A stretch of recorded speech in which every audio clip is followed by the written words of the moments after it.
बिस्मिल्लाहिर्रहमानिर्रहीम। Chapter number 7 का topic है हमारे पास। हम फंक्शनल ग्रुप्स का टॉपिक है। ऑर्गेनिक कंपाउंड्स है हमारे पास। ऑर्गेनिक कंपाउंड्स बेटा, इसमें से अगर हमारे आपको पता है कार्बन की वैलेंसी को सेटिस्फाई करने के लिए हम हाइड्रोजन्स लगाते हैं। तो हाइड्रोजन्स जो हम ये लगाते हैं, अगर हम किसी भी ऑर्गेनिक कंपाउंड में से कोई सा भी एक हाइड्रोजन हम रिमूव कर दें, फॉर एग्जांपल ये CH4 है, इसमें से हम एक हाइड्रोजन रिमूव कर दें, हमारे पास क्या आता है? CH3 आता है। तो एक हाइड्रोजन रिमूव करने के बाद बेटा पीछे जो रिमाइंडर बचता है, जो बचा कुचा होता है, यानी कि ऑर्गेनिक कंपाउंड्स में से एक हाइड्रोजन माइनस करके, उसे हम क्या कहते हैं? उसे हम कहते हैं अल्काइल ग्रुप। ऑर्गेनिक केमिस्ट्री को बेटा बड़े शौक से पढ़िएगा, पैशन से पढ़िएगा, प्रैक्टिस से पढ़िएगा। जैसे हमारे पास ये हैं, तब तो बेटा ये समझ में बहुत अच्छी ज़बरदस्त किस्म की आ जाती है। लेकिन अगर आप इंटरेस्ट से नहीं पढ़ेंगे तो फिर मैं आपको बता रही हूँ, टेक माय वर्ड्स, कि फिर बच्चों को समझ नहीं आती। इंटरेस्ट से पढ़ें और प्रैक्टिस करें ऑर्गेनिक फार्मूलाज की, तो ये आपको हलवे की तरह से आसान लगेगी और आपका फेवरेट सब्जेक्ट बन जाती है। तो बात हो रही थी, किसी भी ऑर्गेनिक कंपाउंड में से हम एक हाइड्रोजन निकाल दें तो जो पीछे बचता है उसे हम कहते हैं अल्काइल ग्रुप, और इसे हम जाहिर करते हैं R से। पूरा ऑर्गेनिक कंपाउंड क्या हुआ हमारे पास? CH3 bond R। एक हाइड्रोजन रिमूव किया, कोई सा भी ग्रुप लगाया, वो कोई सा भी ग्रुप हम देखेंगे कि वो ग्रुप्स हमारे पास कौन कौन से हो सकते हैं। ये सारे ग्रुप्स हो सकते हैं हमारे पास। जब हम ऑर्गेनिक कंपाउंड में से एक हाइड्रोजन हटाएंगे तो हम ये सारे ग्रुप्स लगा सकते हैं। तो हमारे पास क्या बना? R अल्काइल ग्रुप को जाहिर करता है, R बॉन्ड CH3, और हम कह सकते हैं अल्काइल ग्रुप जो बचा है हमारे पास। हाइड्रोजन हटाने के बाद हाइड्रोजन हटाएंगे तो हम कोई सा भी फंक्शनल ग्रुप लगा सकते हैं। फंक्शनल ग्रुप्स हम पढ़ेंगे वो क्या होते हैं। ये हमारे पास सारे के सारे फंक्शनल ग्रुप्स हैं, इनके फॉर्मूलाज हैं। ठीक है, तो ये फंक्शनल ग्रुप बेटा क्या करता है? ये कोई भी सा भी एटम हो सकता है। ठीक है, तो ये फंक्शनल ग्रुप खास प्रॉपर्टीज देता है इस ऑर्गेनिक कंपाउंड को। फंक्शनल ग्रुप हम क्या कह सकते हैं कि फंक्शनल ग्रुप हमारे पास क्या होता है?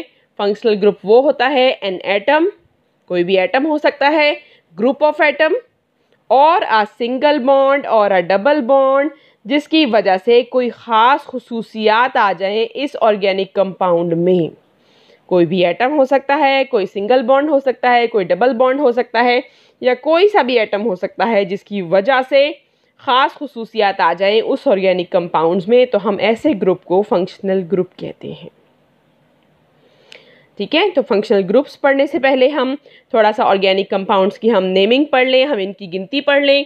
तो ये हमारे पास अगर 1 कार्बन होता है उसको हम नाम देते हैं मेथ। ये आयुपैक नेमिंग है। हमारे पास सिस्टमेटिक नेमिंग है, जो हर कंपाउंड्स को यूनिफॉर्म नेमिंग दी जाती है। 1 कार्बन होगा तो हम उसे मेथ कहेंगे। ठीक है, फंक्शनल ग्रुप है तो ऑर्गेनिक कंपाउंड्स को जनरली हमारे पास अगर कार्बन कार्बन सिंगल बॉन्ड्स होते हैं बेटा, हम उसे अल्केन कहते हैं। अगर तो कार्बन और कार्बन की डबल बॉन्ड्स होंगे, उनकी प्रॉपर्टीज़ कुछ अलहदा हो जाएंगी, उन सारे कंपाउंड्स को हम अल्कीन्स कहेंगे।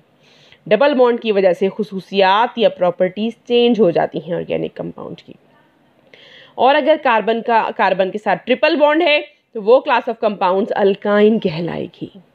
ये सिंगल बॉन्ड, डबल बॉन्ड और ट्रिपल बॉन्ड फंक्शनल ग्रुप्स होते हैं, जिसकी वजह से कंपाउंड्स की प्रॉपर्टीज़ फंक्शनली चेंज हो जाती हैं। तो ये हमारे पास सिंगल बॉन्ड होंगे तो हम इनको नाम क्या देंगे? Alkanes.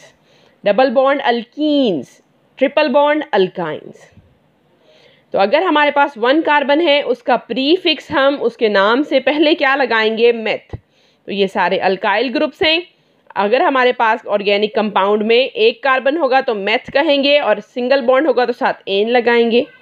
2 carbon eth, single bond होगा इथेन बोलेंगे, डबल बॉन्ड होगा इथीन बोलेंगे। 3 कार्बन प्रोप, प्रोपेन या प्रोपीन या propyne. 4 carbon but, butane, butene या butyne. 5 carbon pent, pentane, pentene या pentyne.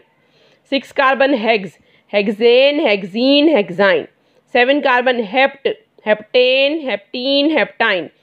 8 carbon oct, octane, octene, octyne. 9 carbon non, nonane, nonene, nonyne, 10 carbon dec, decane, decene और decyne. तो ये हमारे पास है नेमिंग। हम यहाँ पर हमें आसानी हो जाएगी जब हम ये पढ़ेंगे एग्जाम्पल्स वगैरह। तो ये बेटा हमारे पास फंक्शनल ग्रुप का टेबल है, आपकी बुक में भी बना हुआ है, इसको मैंने यहाँ पर समराइज कर लिया है। तो हमारे पास सबसे पहला फंक्शनल ग्रुप क्या है बेटा, आ जाता है सिंगल बॉन्ड। इसका फॉर्मूला क्या है, सी, सिंगल बॉन्ड सी। इस फंक्शनल ग्रुप का नाम क्या है, अल्केन्स या सिंगल बॉन्ड। ये सिंगल बॉन्ड जिस जिस कंपाउंड में भी होगा उन सारों को हम अल्केन्स कहेंगे या सैचुरेटेड कहेंगे। क्योंकि सैचुरेटेड हम इन्हें क्यों कहेंगे, बिकॉज इनकी वैलेंसी क्या है, पूरी है, इसमें कोई और कंपाउंड हम ऐड नहीं कर सकते। एग्जाम्पल्स आ गई, सबसे पहले 1 कार्बन की मेथ, मीथेन। 2 कार्बन की एग्जाम्पल आ गई, इथेन। इसी तरह से हमारे पास डबल बॉन्ड है, इसका नाम डबल बॉन्ड है, कार्बन कार्बन का डबल बॉन्ड। डबल बॉन्ड जिन क्लास ऑफ कंपाउंड्स में होता है बेटा हम उन्हें अल्कीन्स कहते हैं। इनको हम अल्कीन्स और अनसैचुरेटेड क्यों कहते हैं, ये सैचुरेटेड नहीं है, इनके अंदर मज़ीद गुंजाइश है कि कोई और एटम ऐड हो सकता है। कहाँ पर, डबल बॉन्ड की पोजीशन पर हम कोई सा भी एटम ऐड हो सकता है रिएक्शन के बाद, इसलिए हम अल्कीन्स को और ट्रिपल बॉन्ड वाले अल्काइंस को भी हम अनसैचुरेटेड कंपाउंड्स कहते हैं। एग्जाम्पल आ गई 2 कार्बन वाला कंपाउंड, ईथीन, ठीक है, CH2 double bond CH2। Triple bond इसी तरह से होगा, उन कंपाउंड्स को अल्काइंस कहते हैं, और 2 कार्बन वाला होगा तो इथाइन। इसी तरह से 3 कार्बन प्रोपाइन।